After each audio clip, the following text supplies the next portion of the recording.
¿Qué es lo primero que se le viene a la mente cuando escucha la palabra evangelio? ¿Qué es lo primero que usted asocia cuando lee las Escrituras la palabra evangelio?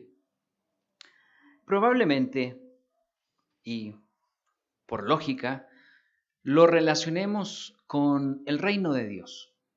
¿Por qué? Porque la frase, el evangelio del reino de Dios, está bastante dispersa y muy pronunciada en las Sagradas Escrituras, sobre todo en el Nuevo Testamento, en los evangelios. Evangelio es una palabra que encontramos en el Nuevo Testamento con la voz griega de euangelion, que significa algo muy sencillo: una noticia positiva, un buen mensaje, una buena noticia, así como la revista Las Buenas Noticias de la predicación del Evangelio. Eso significa evangelio. Nuestro Señor Jesucristo comenzó el trabajo de predicar esta buena noticia, el evangelio, en un viaje circular por Galilea. También hizo mucha predicación en las sinagogas en aquellos años. Eran las aulas de educación de la cultura judía, donde se podía uno aprender y estudiar las Sagradas Escrituras. También la otra cosa que hacía Jesucristo, que era muy llamativo junto con su predicación, era que curaba todo tipo de enfermedades. Eso era algo bastante llamativo en la gente. Y mucha gente se le acercó a Jesucristo buscando sanación. Epilépticos, paralíticos, leprosos, poseídos por demonios, eran sanados por Jesucristo. Entonces no es extraño el por qué la gente de Galilea, de Decápolis, Jerusalén, Judea y del otro lado del Jordán, le seguían y le buscaban. Cristo reunió tres componentes que extendieron su fama de manera exponencial: la proclamación del Evangelio, es decir, darlo a conocer. Enseñó muchas cosas con explicaciones muy bien desarrolladas. Y también sanó a los enfermos que tenían necesidad de ser sanados. El Evangelio del reino de Dios, y más enfocadamente en el reino, muchas veces lo limitamos a solo 1000 años. En estas fiestas santas de tabernáculos, nosotros escuchamos en algunos sermones que había que enfocarse en que tabernáculos, estos 1000 años, son recién el comienzo de lo que sería más adelante todavía. No es solamente estos 1000 años, no es solamente que llegue Jesucristo a la tierra, todavía hay mucho trabajo por delante. Estos 1000 años son muy llamativos para nosotros en la iglesia porque se nos ofrece estar sirviendo. Bienaventurados los que forman parte de la primera resurrección, quienes gobernarían junto con Cristo, que es una tremenda oportunidad para nosotros hoy en la tierra. El Evangelio del Reino de Dios,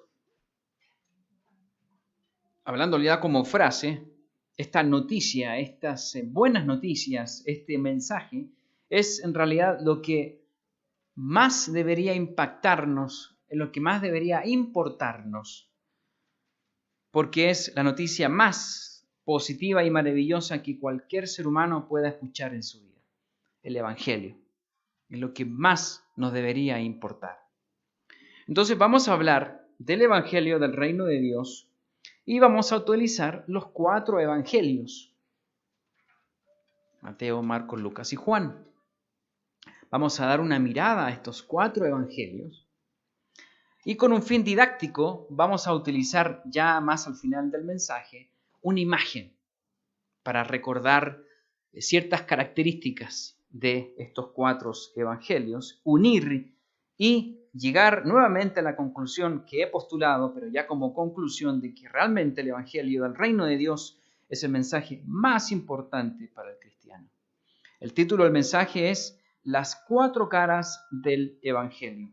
Las 4 caras del Evangelio.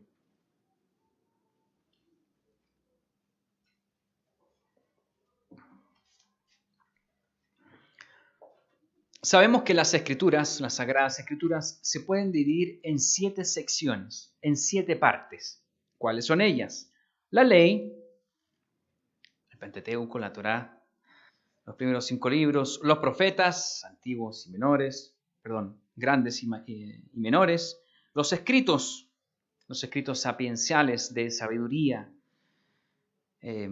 los evangelios, es otra parte importante. Luego están los hechos, luego las epístolas de los apóstoles y el Apocalipsis. Ahí se divide la Biblia en 7 grandes partes. Se lo repito, la ley, los profetas, los escritos, los evangelios, los hechos, las epístolas de los apóstoles y el Apocalipsis. ¿Cuál de estas 7 partes es o sería para usted la favorita o la más importante de estas 7 partes? No me responda.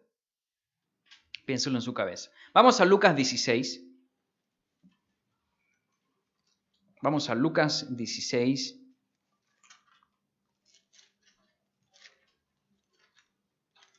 Versículo 16. Lucas capítulo 16 y versículo 16. La ley y los profetas eran hasta Juan. Aquí hablando de Juan el Bautista. Desde entonces el reino de Dios es anunciado y todos se esfuerzan por entrar en él. Pero más fácil es que pasen al cielo y la tierra que se frustre una tilde de la ley.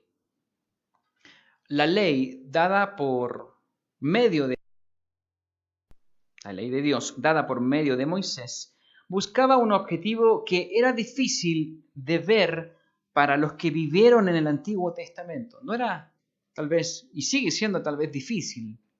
¿Cuál era el objetivo de la ley? Todos los profetas, hasta Juan el Bautista, hablan de un gran evento por venir, o hablaban de un gran evento por venir, que era la venida del Mesías. Eso hablaban los profetas. Si pudiéramos resumir en objetivos, podríamos decir que todo lo que había antes apuntaba a Jesucristo, anunciaba a Jesucristo en los profetas. ¿A quién restauraría todas las cosas? Por eso aquí Lucas describe un momento de gran cambio que habría después de Juan el Bautista. Por eso dice, la ley y los profetas eran hasta Juan. Ahí resume todo lo que había antes de Jesucristo. Juan el Bautista apenas es encarcelado, comienza el impresionante momento del cambio de actor en la escena con nada más ni nada menos que con el mismo Dios en la carne. Romanos 10:4 nos dice, el fin de la ley es Jesucristo. Entonces ahí tenemos la ley, los profetas, y todo esto nos debe conducir eventualmente a Jesucristo. Entonces ahí se resume magistralmente todo lo que hay antes de Jesucristo.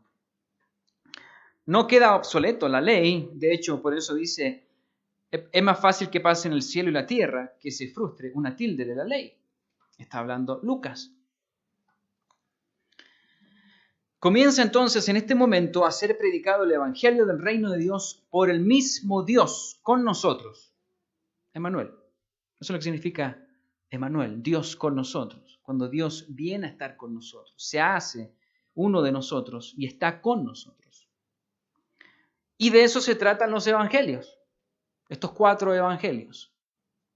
De cómo fue esa experiencia. ¿Qué cosas hizo Dios en la carne? ¿Cómo enseñó? ¿A quién le enseñó? ¿Qué enseñanzas nos dejó? De eso se tratan los evangelios. Cuando preguntamos acerca de cuál de las 7 secciones cree usted es la más importante, si pensó en los evangelios, en los 4 evangelios, entonces la respuesta fue la correcta.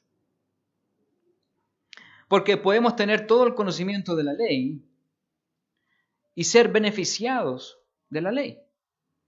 Las bendiciones de obedecer la ley. Pero, ¿cómo sabríamos de la gracia y la verdad?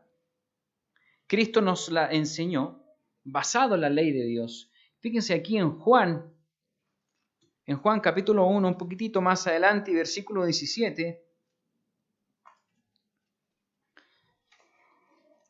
Juan capítulo 1, versículo 17, dice, pues la ley por medio de Moisés fue dada, que es lo que hemos estado hablando. Pero la gracia y la verdad vinieron por medio de Jesucristo. Interesantemente, el pero no existe en el griego, porque el pero echa abajo lo anterior. Dice que es como lo contrario, lo opuesto. Debería ser un y la gracia y la verdad vinieron por medio de Jesucristo. Ahí se complementa la ley y la gracia, en este solo versículo. Pero ahí le pusieron ese pero que confunde y nos saca de foco. Los evangelios contemplan la parte más importante de toda la Biblia y de cualquier otro libro jamás escrito. Todo lo que hay antes de los evangelios habla de quién llegaría, de Jesucristo. Y todo lo que hay después de los evangelios son básicamente, ¿qué tenemos? Los hechos. Bueno, cómo se aplicaban las verdades en el libro de los hechos. Cómo la iglesia trabajaba y aplicaba las verdades de Dios. Y las cartas que se enviaban, las cartas de los apóstoles, y más adelante toda la visión proléptica de Juan del futuro. Pero todo está ligado a este evangelio, lo vamos a hilar dentro del sermón.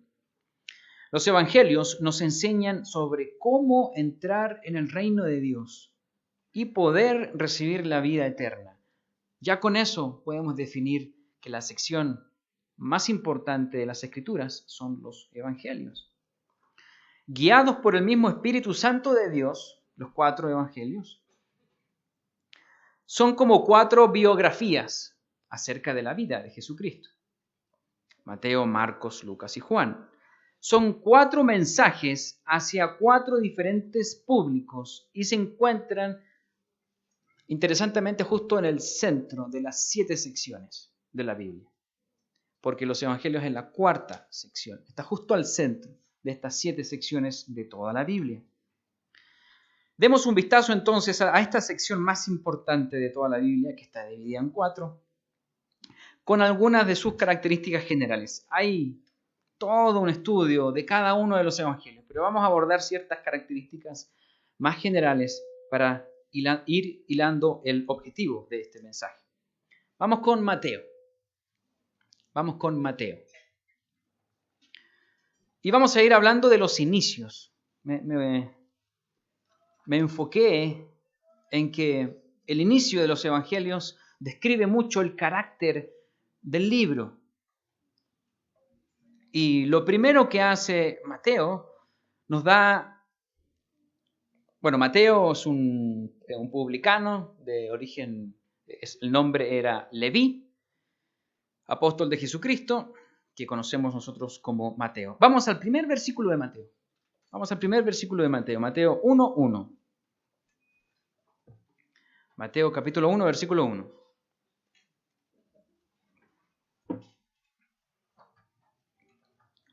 Mateo 1:1. Libro de la genealogía de Jesucristo, hijo de David, hijo de Abraham. Solo un versículo. Como si fuera una entrevista de trabajo, las credenciales de Cristo se ponen sobre la mesa. La genealogía descrita de Mateo conecta a Cristo primeramente como hijo del rey David. No era menor lo que ese versículo nos dice. Del rey David, es decir, su sangre azul de ascendencia real. Eso es lo que nos está demostrando el primer versículo. Y luego, hijo de Abraham, el padre de la fe. David y Abraham. ¿Para quiénes estos dos personajes son extremadamente importantes? ¿Para quién creen ustedes? No me lo responden. Sabemos y conocemos, y hasta hoy día se ve, que la comunidad judía es un grupo bastante cerrado en sus familias, en sus círculos sociales. Se apoyan entre sí. Y en los tiempos de Mateo, que era el año más o menos 50 después de Jesucristo, no era algo diferente todavía, era algo más cerrado. Mateo trabajaba para el imperio reinante, El publicano, recaudador de impuestos, trabajaba ¿para quién? Para Roma. Y Roma y los judíos no se llevaban bien. ¿Para qué vamos a hablar más de eso? Mateo era despreciado por la comunidad judía, por el oficio que él tenía. Fíjense en Lucas 5, hablando del llamamiento de Mateo, y nos vamos a otro evangelio que nos habla de Mateo. Lucas capítulo 5 y versículo 27.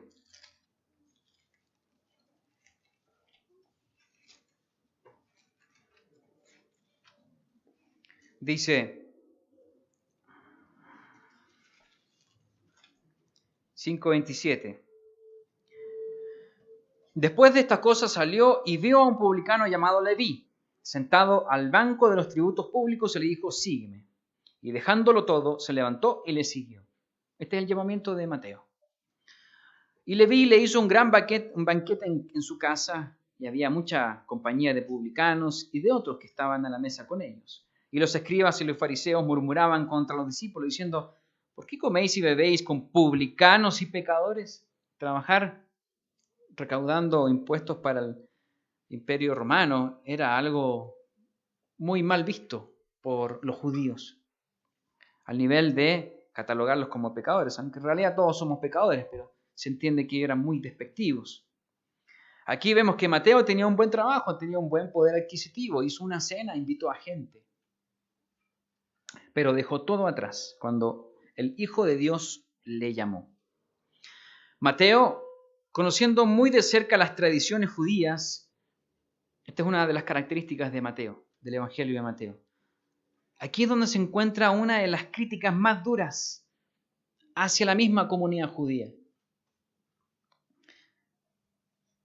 Es el único evangelio que los acusa con este calibre por quienes se sentaban en la cátedra de Moisés. Solo alguien que conocía muy bien podía acusarlos de esta manera. No lanzó acusaciones al aire. Aquí en Mateo 23, vamos a ir a Mateo 23 y versículo 13, pero el resumen de toda esta crítica de Mateo frente a los fariseos, saduceos, escribas, les llama guías ciegos, insensatos, necios, hipócritas, serpientes, por decir algunas de las acusaciones que vemos en todo el capítulo 23.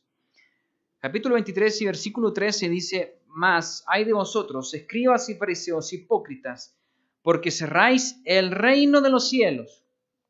Acuérdense que estamos hablando del Evangelio, del reino de Dios, y aquí ya sabemos que cielos denota que Mateo lo que escribió como crítica a los judíos en esta parte y en otras también, y todo el libro en realidad fue escrito a los judíos. Todo el Evangelio de Mateo fue escrito con enfoque hacia los judíos. Entonces aquí estamos dando esa característica del libro de Mateo. El reino de los cielos es una clave para saber que eso es así.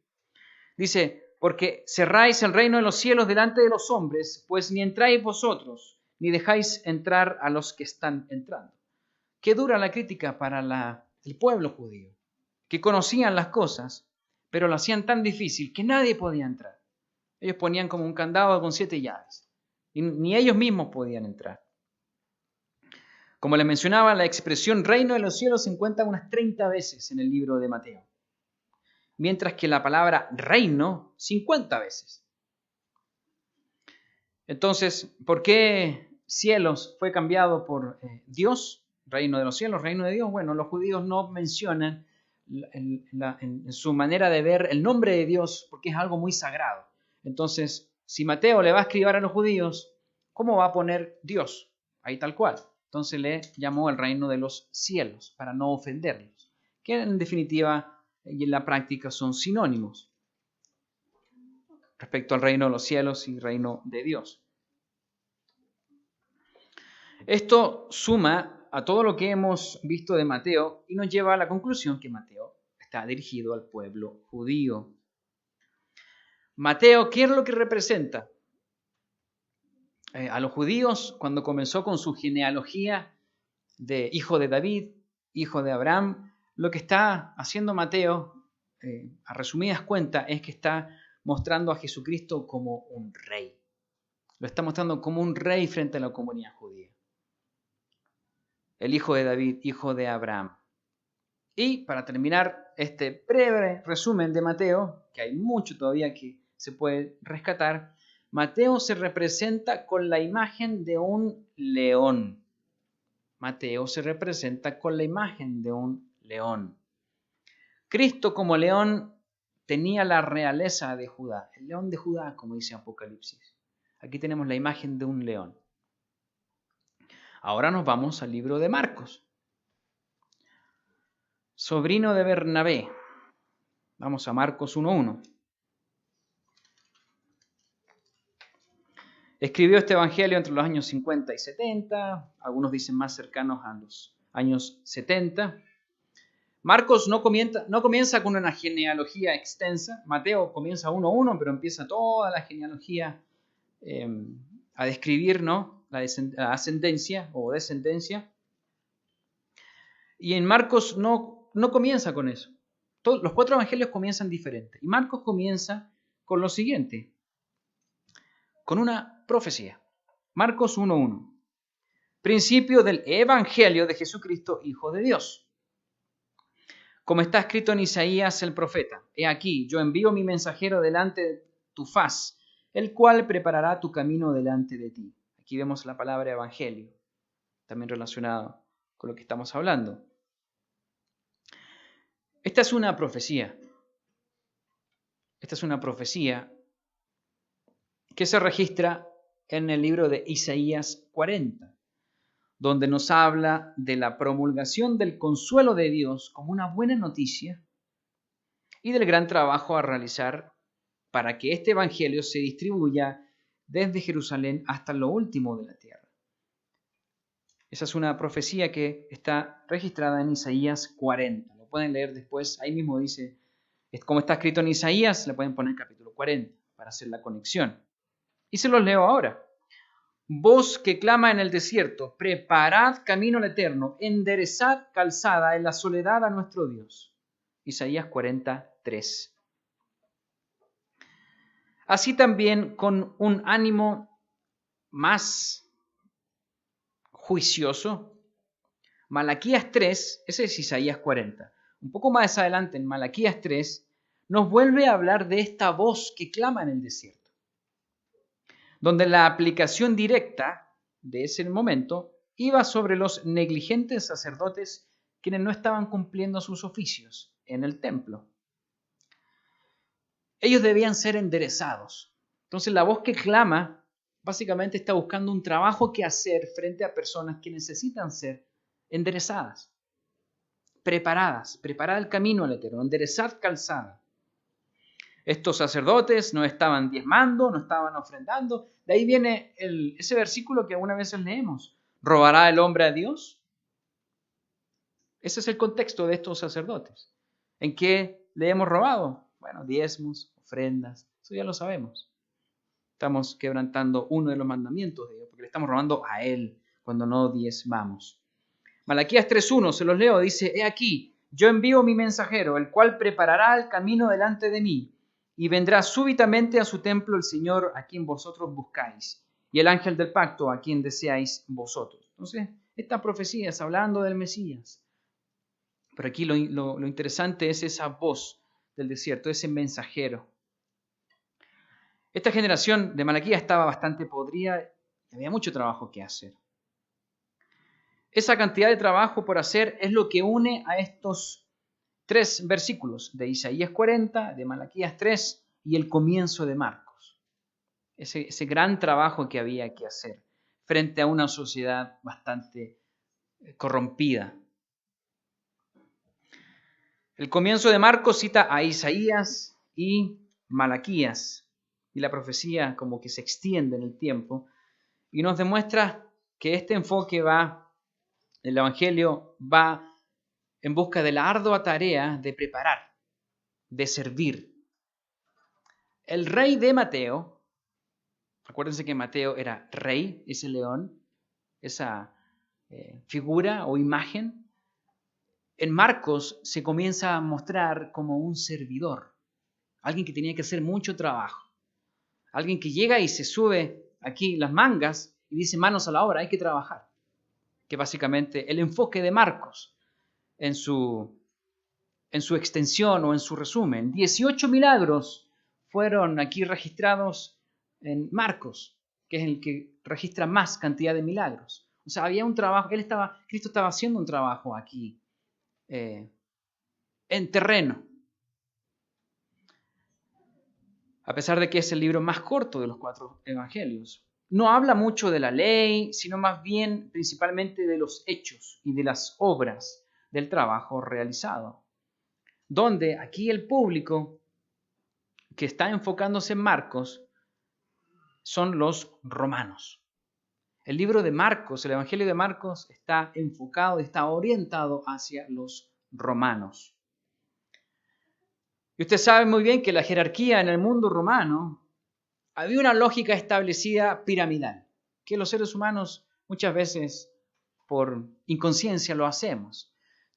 Alguien que estudia leyes tiene que estudiar derecho humano. Hay mucha influencia de la parte política de Roma hasta los días de hoy. Entonces Roma, en ese tiempo, ese gigante estaba establecido con su administración, y entonces el que estaba más arriba no iba a bajar nunca, porque era el que estaba sobre los otros, como una pirámide. Bueno, justamente porque se dice que Marcos está más orientado a los romanos, a esta parte más política, porque Cristo, rey, ese rey de Mateo, que era lo más alto, se levantó las mangas y se puso a trabajar y demostró ese servicio de un líder servidor. Se puso a trabajar y se puso a servir.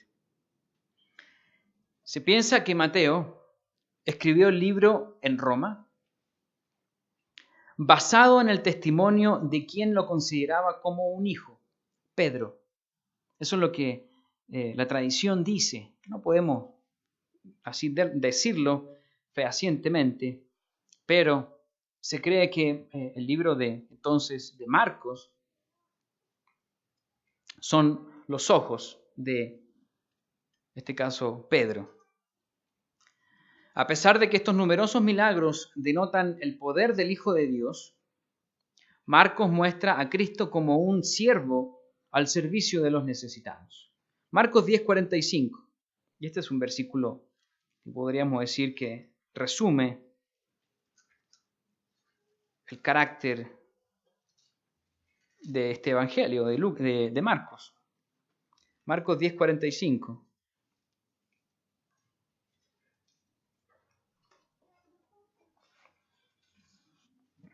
Marcos 10:45 dice, porque el Hijo del Hombre no vino para ser servido, sino para servir y para dar su vida en rescate por muchos. Ahí terminamos Marcos. Marcos se representa con la imagen de un buey.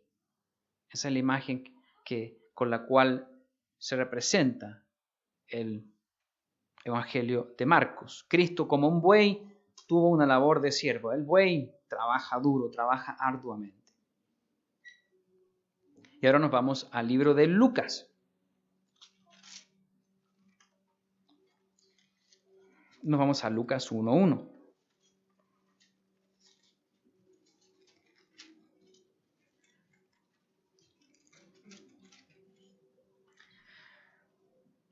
Así como Marcos, Lucas también fue compañero de Pablo. Marcos acompañó a Pablo en varias ocasiones y Lucas también. Pablo presenta a los colosenses como el médico amado. Hemos leído y sabemos que Lucas tenía este oficio.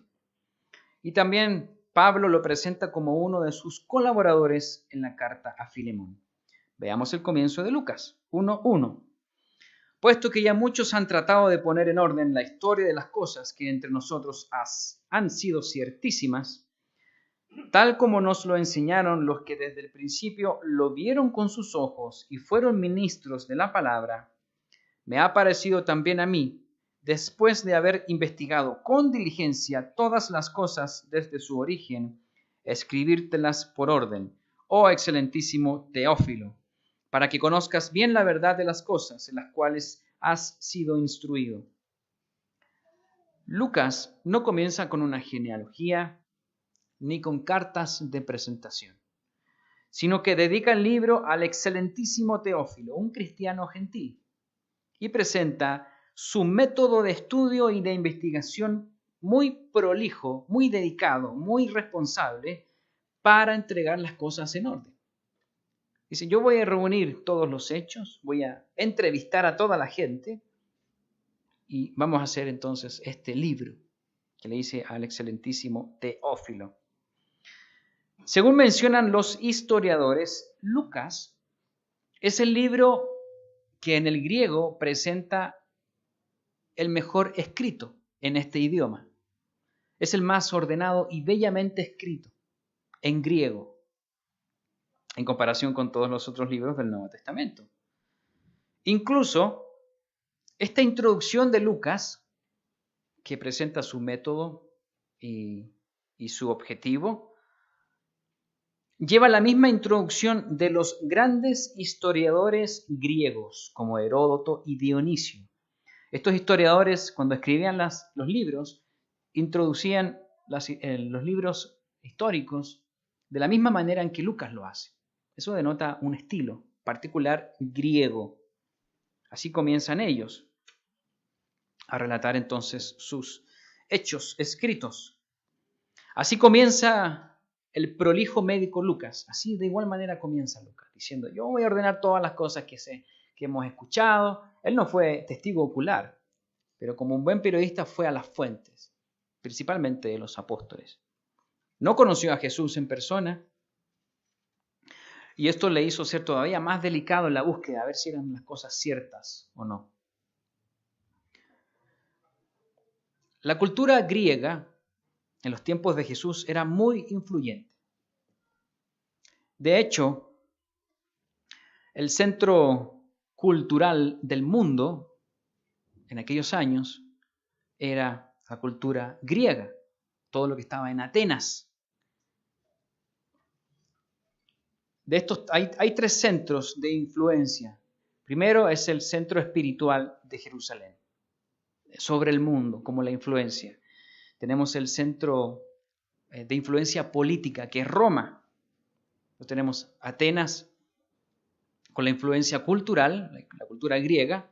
Tenemos Roma con la influencia política. Y tenemos Jerusalén como centro espiritual y de influencia sobre el mundo completo. Recuerden esa escena donde Pablo se queda en Atenas por unos días y empieza a predicar en las sinagogas y en las plazas y lo suben al Areópago. Ahí está la cuna, la meca cultural de influencia sobre el mundo occidental. Nosotros tenemos esa influencia de esos años que venía con el helenismo y todo lo que venía con este tipo de pensamiento filosófico y todas esas ideas que hasta nosotros llegan hoy. Las culturas incluso pensamos de manera diferente. La cultura occidental piensa muy diferente a la cultura oriental o los hebreos. Lo hemos hablado en otros mensajes acerca de esas diferencias culturales. Pablo sube al Areópago y entonces aquí este era el centro cultural, filosófico, de sabiduría, de la razón, la belleza, educación. Todo eso se exportaba al mundo.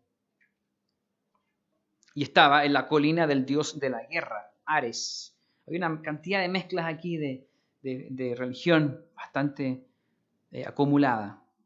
El Evangelio de Lucas describe majestuosamente una obra tan bien ordenada, acomodando todos estos ingredientes del intelecto, que hacen que este libro de Lucas sea como un anillo al dedo para la cultura griega, del cómo fue escrito y hacia quién fue enfocado hacia los griegos. Lucas fue escrito principalmente hacia o para los griegos, a su mentalidad meditativa, a su mentalidad tan culta y filosófica. Acuérdense, estaban estos estoicos y los epicúreos, ahí eran tan intelectuales para pensar y para ver las cosas. Bueno, Lucas está escrito de la manera para que esta cultura lo absorba de alguna manera. Lucas se representa con la imagen de un hombre, con la parte intelectual del hombre. Lucas se representa con la imagen de un hombre, la cara de un hombre. Cristo como hombre compartió nuestra naturaleza. Cristo como hombre compartió nuestra naturaleza. Y nos vamos ahora al cuarto evangelio, al evangelio de Juan. El evangelio de Juan, el discípulo amado de Jesús. Comienza con un fascinante relato. Esto nos puede ayudar mucho a recordar versículos algunas veces en los evangelios. Y Juan comienza, apóstol de Jesucristo, era el que se sentaba en el regazo de Jesús en la última vez que cenaron juntos, la última cena que se dice. Y Juan comienza con una historia fascinante, mucho más antigua que Génesis 1:1. Porque cuando nos preguntan, ¿y dónde está el comienzo de todo esto, Génesis 1:1? No, hay algo que está todavía antes, y está en Juan 1:1. Juan 1:1, en el principio era el verbo, y el verbo era con Dios, y el verbo era Dios. Este era en el principio con Dios. Todas las cosas por Él fueron hechas, y sin Él nada de lo que ha sido hecho fue hecho. En Él estaba la vida, y la vida era la luz de los hombres. Versículo 5. La luz en las tinieblas resplandece, y las tinieblas no prevalecieron contra ella. Fíjense que los 4 evangelios parten diferente, y nos da una característica de lo que sería este evangelio, o de lo que es, para recordarlo y para enlazar algunas ideas que vamos a ir llevando más al final. Este evangelio muestra que Jesús no solo es el Hijo del Hombre, sino también el Hijo de Dios. Y su proclamación fue entonces al mundo entero.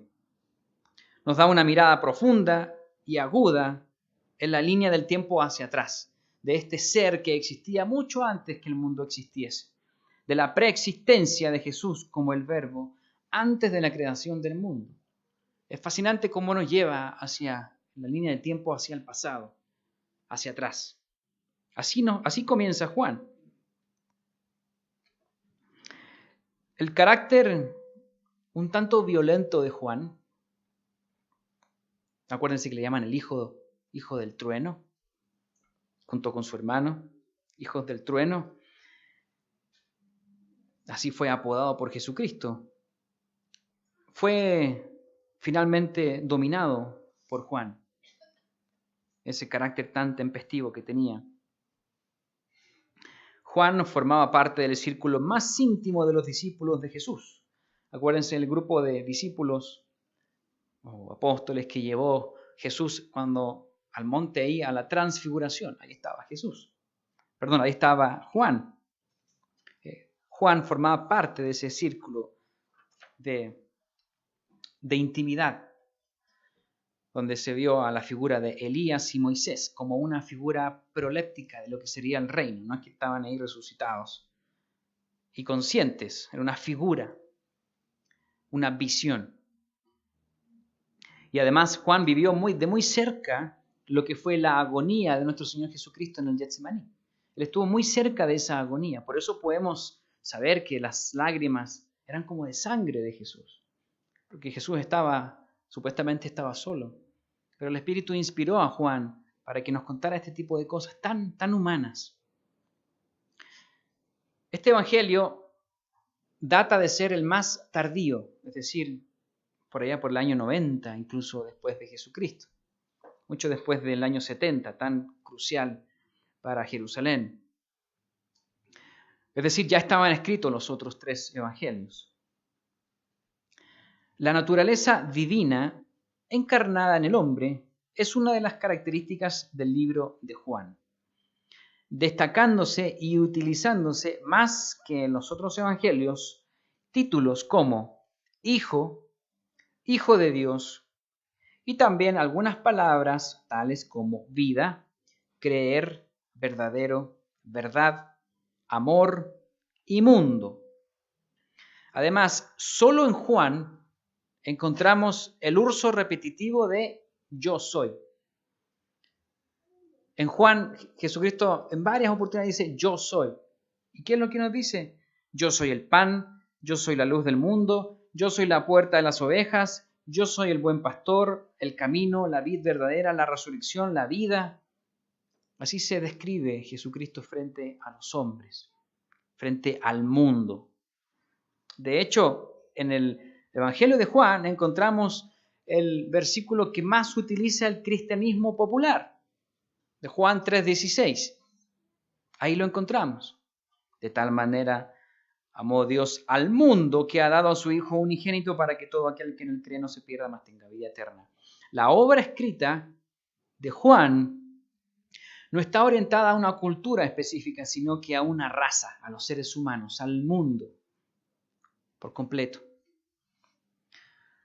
Al mundo entero a quien se le entregó una mirada extensa y profunda, tal como si fuera una aguda mirada y extensa mirada de un águila.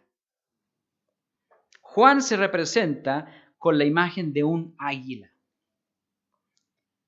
Como un águila, entonces tuvo esa visión y tal vez esa visión entre el cielo y la tierra, de mostrarnos a nosotros también que Dios bajó entonces aquí hacia el mundo y se hizo como uno de nosotros también. Estas 4 diferentes miradas, ya cerrando las características de los 4 evangelios, nos muestran a Jesús de 4 maneras diferentes.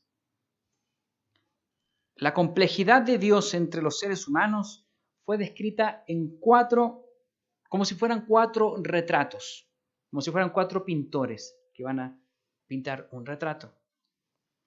Cada uno de ellos destaca y enfoca diferentes aspectos del carácter de Jesucristo. Ahí están los 4 evangelios. Ahora nos vamos a ir a otro libro en el Antiguo Testamento que nos va a empezar a ayudar a conectar esta parte más de imagen que está en Ezequiel. Acompáñenme al primer libro de Ezequiel, porque aquí viene la parte más, ¿cómo decirlo?, más divina, impactante, transversal.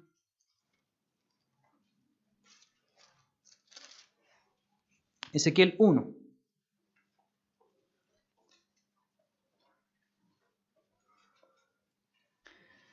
Ezequiel 1 y versículo 4. Esta es una visión del profeta Ezequiel. ¿Y qué es lo que ve Ezequiel? Versículo 4. Y miré, y he aquí venía del norte un viento tempestuoso y una gran nube, con un fuego envolvente y alrededor de él un resplandor. Y en medio del fuego algo que parecía como bronce refulgente. Y en medio de ella la figura de 4 seres vivientes. Y esta era su apariencia. Había en ellos semejanza de hombre. Cada uno tenía 4 caras y 4 alas. Y los pies de ellos eran derechos, y la planta de sus pies como planta de pie de becerro. Y centelleaban a manera de bronce muy bruñido. Debajo de sus alas, a sus 4 lados, tenían manos de hombre, y sus caras y sus alas por los 4 lados. Una figura bastante poco convencional. Versículo 9. Con las alas se juntaban el uno al otro. No se volvían cuando andaban. No se giraban como nosotros para caminar. Nosotros vamos en una dirección. Sino que cada uno caminaba derecho hacia adelante. Y aquí viene el versículo del cual quiero destacar. Y el aspecto de sus caras era cara de hombre y cara de león al lado derecho de los 4, y cara de buey a la izquierda de los 4. Asimismo, había en los 4 cara de águila. Hombre, león, buey y águila. O como podríamos decirlo en el orden que estudiamos recién. Mateo, Marcos, Lucas y Juan.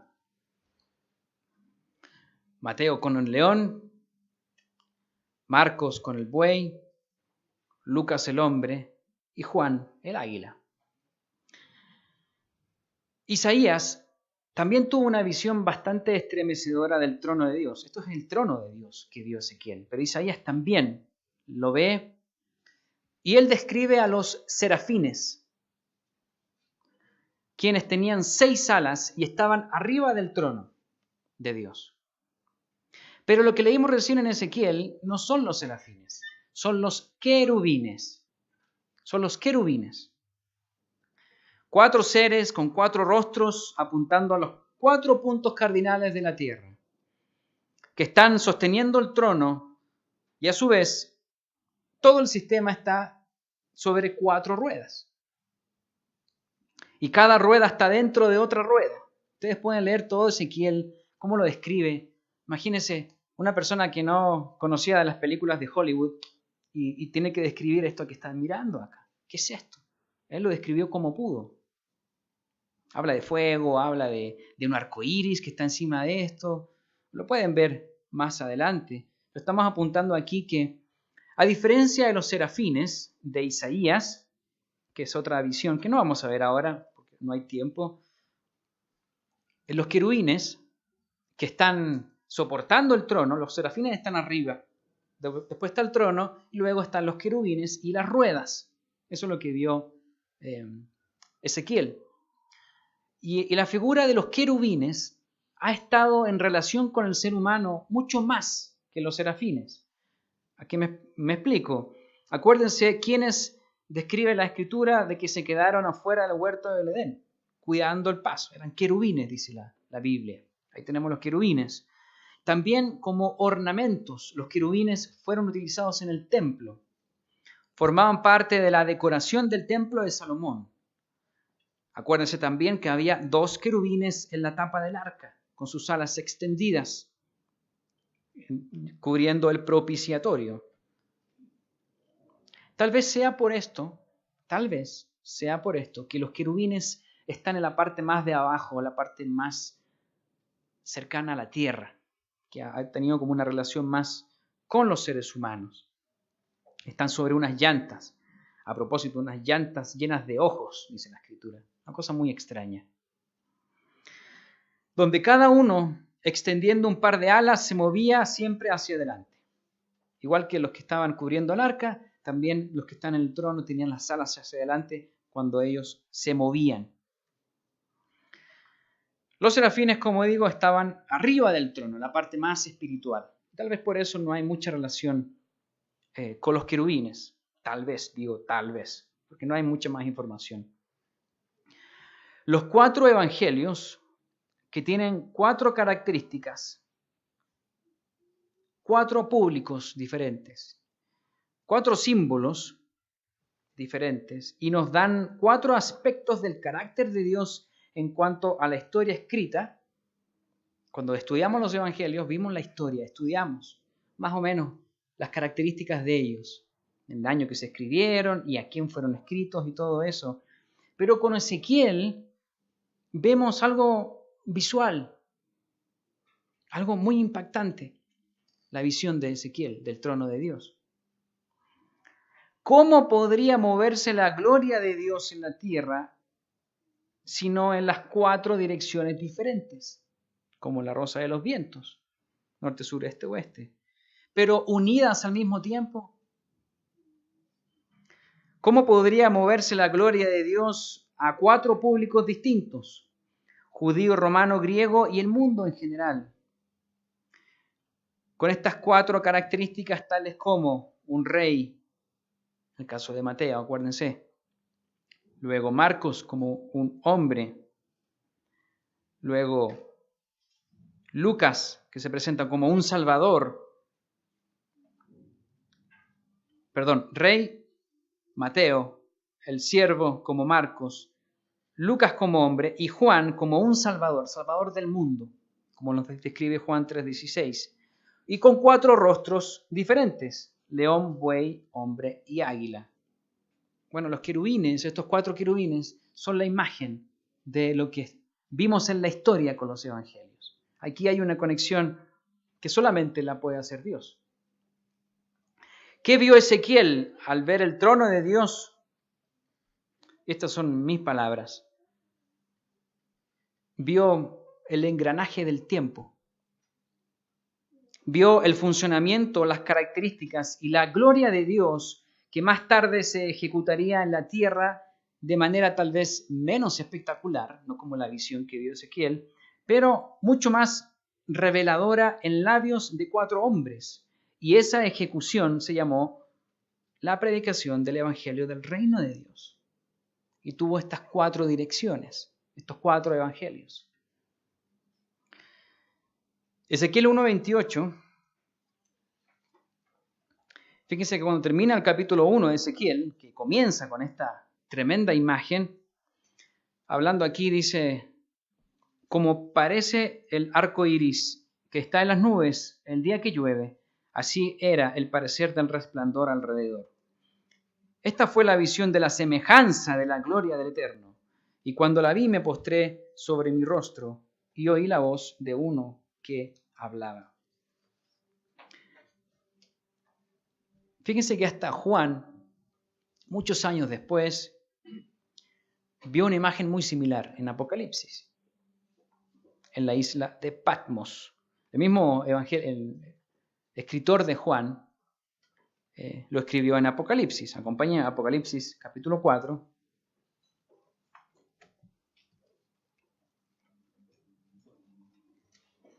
Apocalipsis capítulo 4, versículo 6.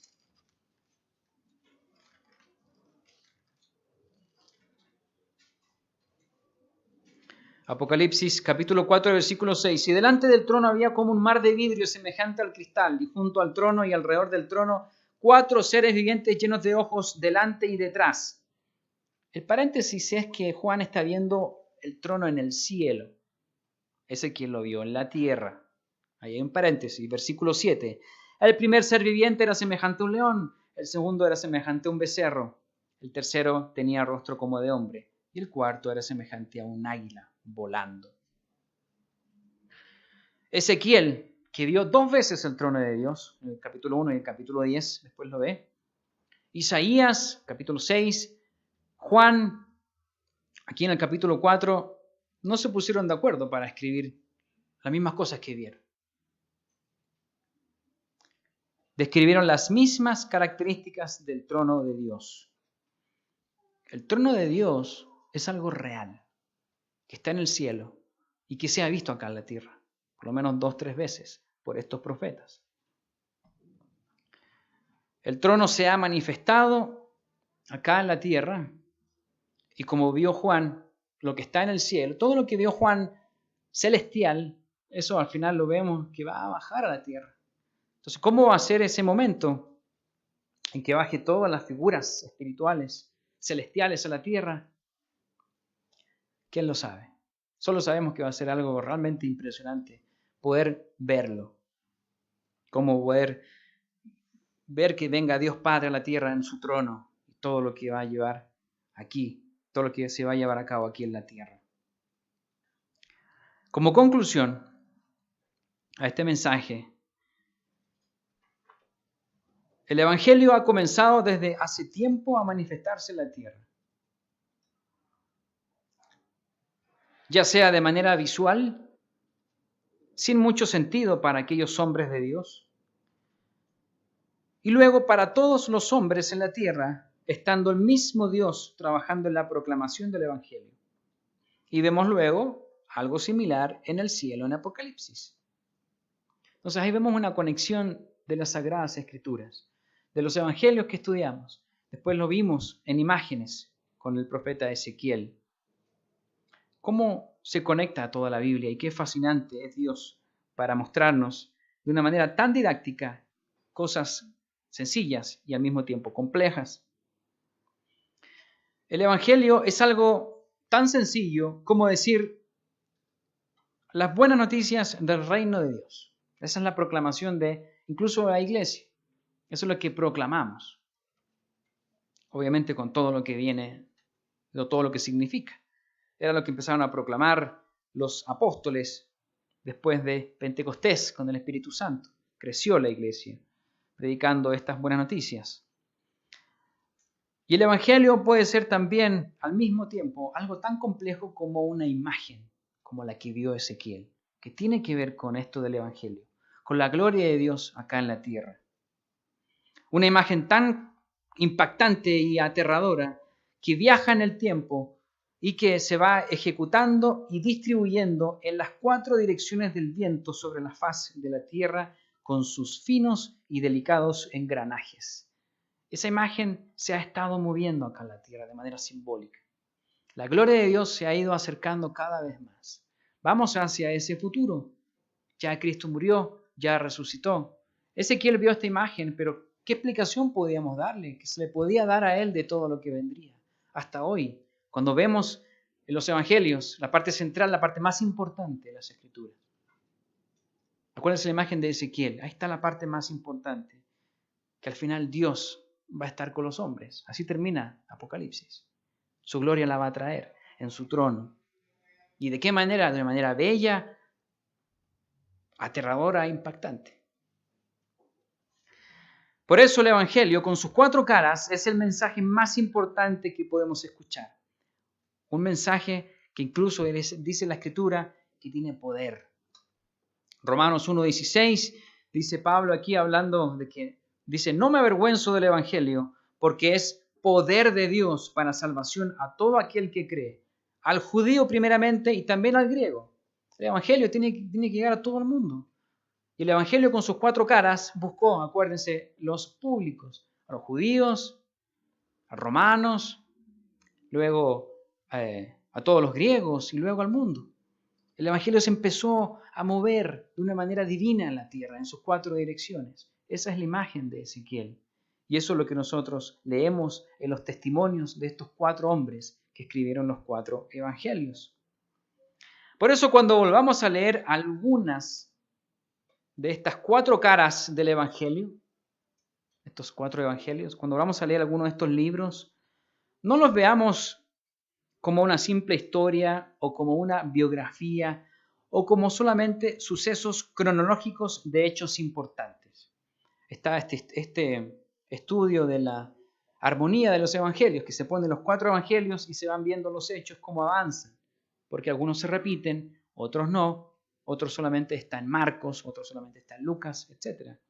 No los veamos solamente como algo, como se lo estoy mencionando, como sucesos cronológicos, sino que recordemos las características que acabamos de ver y consideremos que estamos frente a esa imagen de Ezequiel. Cuando leamos algún evangelio, imaginémonos en ese momento en que Ezequiel vio el trono de Dios con estas 4 caras. Tenemos la capacidad de poder estudiarlo, verlo en mayor profundidad.